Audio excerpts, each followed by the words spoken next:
Humans made to order, mothers giving birth to themselves, babies conceived just so their body parts can be transplanted. Come with me into the scary new world of cloning. The nightmarish stuff of science fiction has suddenly become a reality. The genie is out of the bottle, said scientists in Scotland earlier this year when they successfully cloned a sheep. And they weren't kidding. Using those same techniques, it's now possible to clone humans. What's more, there are doctors ready and able to do it. In the world we've all known, it's meant to happen something like this. Boy meets girl, they fall in love, and through that relationship they conceive a baby. But now there's a potential new way to create life, and it has many of us terrified. It's called human cloning. It will happen, and it will not be done for the best reasons. It will be done for all kinds of bizarre reasons, but be in no doubt that it will be done. I see it as just one more tool in the whole array of tools that we now have to help people have children. And I think that's a very, very important reason that cloning should be allowed. The battle has been joined, even as the first cloned baby remains a glimmer in the eye of scientists. After all, what we're talking about doing is making exact replicas of ourselves. Strictly speaking, it would be legal to clone me, for example, tomorrow. And this is the place it's most likely to happen, a leading IVF clinic outside of New York. Behind those walls, there are people with the technology, the ability and the desire to genetically engineer human embryos, to be the first in the world to successfully clone a human being. There's no doubt that human beings will be cloned. Dr. Jacques Cohen, a leader in his field, simply needs the approval of his clinic's ethics committee to make history. So if I had the money, you had the permission, you could clone me tomorrow. Well, I wouldn't say tomorrow. It will take a year or two. We could clone you probably within 2 years. What you're seeing here is an actual cloning taking place at the research facility in Scotland that pioneered the technique. In theory, it's blindingly simple. Here, it's an animal. But just as easily, you can take a cell from a human. A scraping of skin will do. Then, get an egg from a female, remove the nucleus and fuse the two with a spark of electricity. And ta-da, you have an embryo. Implant the embryo in a woman, and 9 months later, you have a carbon copy of the person from whom the skin scraping was taken. What is wrong with me cloning me for a child? I'd feel sorry for your child. Your child is going to grow up with a tremendous emotional baggage of having to cope with you trying to live your life out again through her. I would feel sorry for a child like that. What happens to identity? What happens to personality? What happens to teenage rebellion when you're rebelling against yourself? When a parent says, you know, I can see you take after me. This is absolutely taking after. Looking at all aspects of gene technology, how we can take a gene from your body and put it into one of those goldfish. And make a very exciting goldfish. Well, Dr. Patrick Dixon, a bioethicist based in London, says human cloning is imminent, probably unstoppable, and most certainly wrong. It'll be done for spares, it'll be done on some ego trip, it'll be done for emotional reasons, it'll be done to offset some pathological grief mechanism that thinks that somehow we will be able to recover the identity just because we recover the genetic profile of someone. I can think of a number of cases where cloning would not just be acceptable, but the appropriate thing to do. In the race to be the first to clone a human, one of those barracking the loudest is Dr. Lee Silver, professor of molecular biology at Princeton University in America. I think that the important thing to realize is that there's nothing synthetic about cloning. We're taking, the people who will clone will be taking living cells and converting them into embryos that will become people someday. It doesn't matter how they came about? No, I don't think so. As long as the process that brought them about didn't cause any harm to them. The possibility of cloning has been around for decades. Then, in February of this year, came the living proof it could be done. A lamb called Dolly was cloned in Scotland from the breast tissue of an adult sheep. Well, this is Dolly. A sheep, but one sheep which has managed to change our understanding of how life begins forever.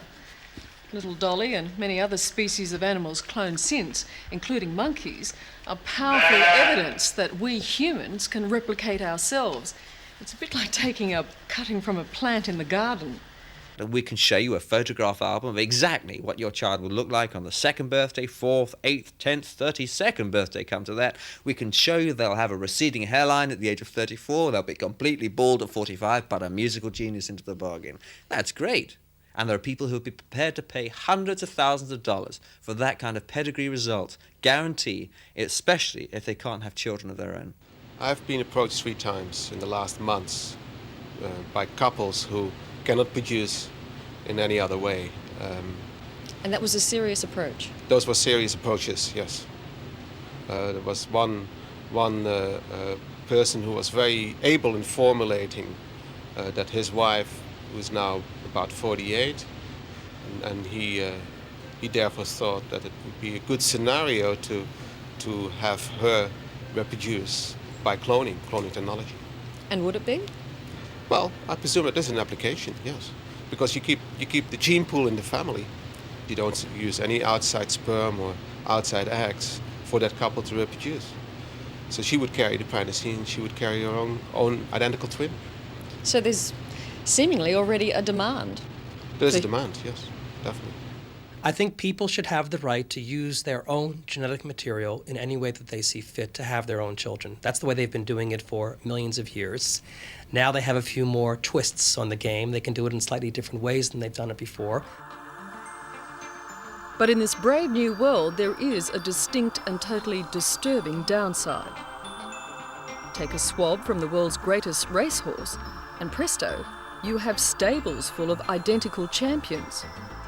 Same genes, same temperament, same speed.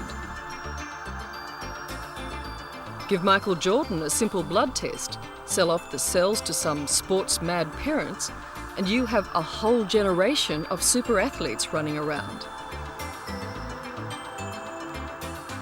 Or Elle Macpherson's, not lookalikes, but the real thing. I think that's inappropriate because they're using somebody else's genetic material.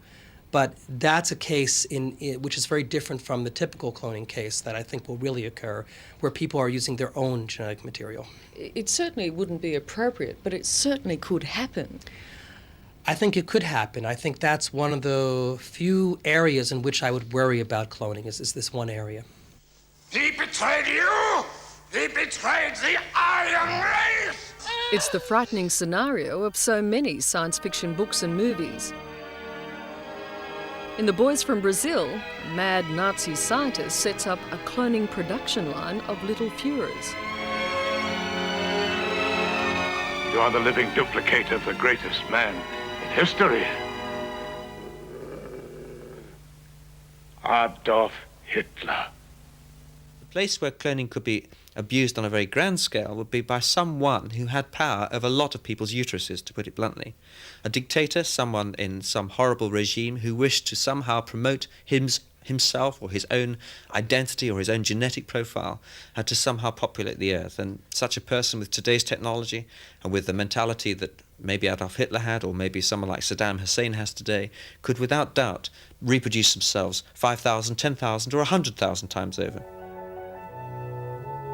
Just as horrifying, say the critics, is the very real scenario of desperate people who are dying of diseases, growing clones of themselves just to harvest the newborn's vital organs. Human life has zero value in such a situation. Human life before birth becomes just a means of manufacturing organs. The fact is we don't have the technology to grow an individual organ in a test tube because it needs a blood supply, it needs a liver, it needs kidneys. But we can produce organs in whole people. But what happens when you don't want the whole person? In fact, the whole person will be a nuisance. Well, you just discard it like everything else we discard. And this is horrendous. Would you feel comfortable about cloning for human body parts? No, I don't think that's an appropriate thing to do if it would harm the newborn child, because the newborn child should be treated like any other child in the world and be given all of the rights of human dignity. So it would be totally unethical to have a new child born and take a heart out of that child. That would be equivalent to murder. But what about a kidney? A kidney is a different situation because a person can live very well with just one kidney. 1, 2, 3. Happy birthday to you. Happy birthday to Marissa Ayala is a window on that frightening future of harvested humans. A child specifically brought into the world as a bone marrow donor for her dying sister. But I will beat it. I will. 8 years ago, as a schoolgirl, Anissa Ayala was farewelling classmates. But I just want to ask you guys. She was dying of leukemia, and no match could be found for her rare bone marrow. So her parents made a controversial decision. I did get pregnant specifically to see if she would be a match for Anissa. Yes, we did. We did do that.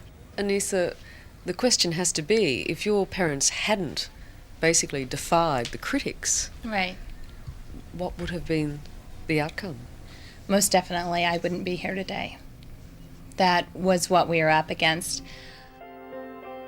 Anissa had only a 25% chance that her baby sister's blood would match. Cloning would have given the guarantee of a perfect match. So as a family, you would say, go ahead and clone. Or if it's a matter of life and death, and if you don't clone and that means your child is going to die, I would say yes, go ahead and clone.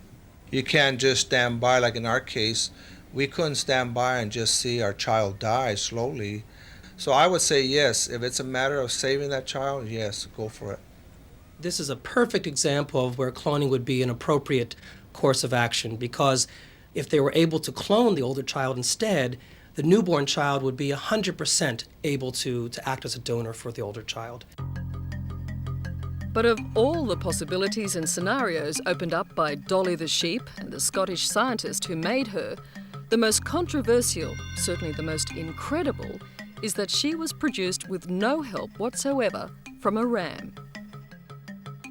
So gone is the absolute need for male sperm, or for that matter, male cells of any kind. Completely asexual reproduction is here, and whether we like it or not, that raises issues that will affect us all. This process that we could do still doesn't require me to have a male partner. This is true. Yeah, you don't need a male partner, nor do you need sperm donor. You don't need any frozen sperm. You only need cells from yourself and the eggs of another woman. Women do not need males to assist them in having a child. Correct. We have a blueprint for a female human race.